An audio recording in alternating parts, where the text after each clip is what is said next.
মা প্রতিটা কাজই অতি যত্ন ও শ্রদ্ধার সাথে করতেন, আর প্রতিটা কাজই ঠাকুরের কাজ হিসেবেই করতে বলতেন।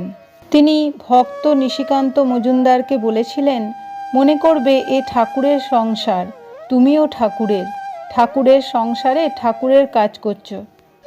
একবার একটি মহিলা উঠান ঝাড় দিয়ে ঝাঁটাটি ছুঁড়ে একদিকে ফেলে রাখলে তা দেখে মা বলছেন, ও কি গো, কাজটি হয়ে গেল আর অমনি অশ্রদ্ধা করে ওটি ছুঁড়ে দিলে? ওভাবে রাখতেও যতক্ষণ, আস্তে ধীর হয়ে রাখতেও ততক্ষণ।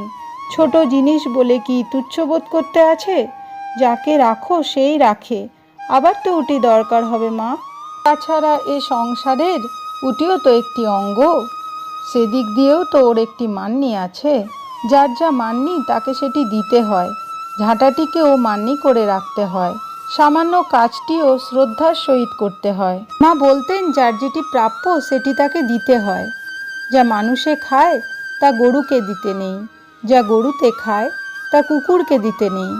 গরু ও কুকুরে না খেলে পুকুরে ফেললে মাছে খায়, তবু নষ্ট করতে নেই।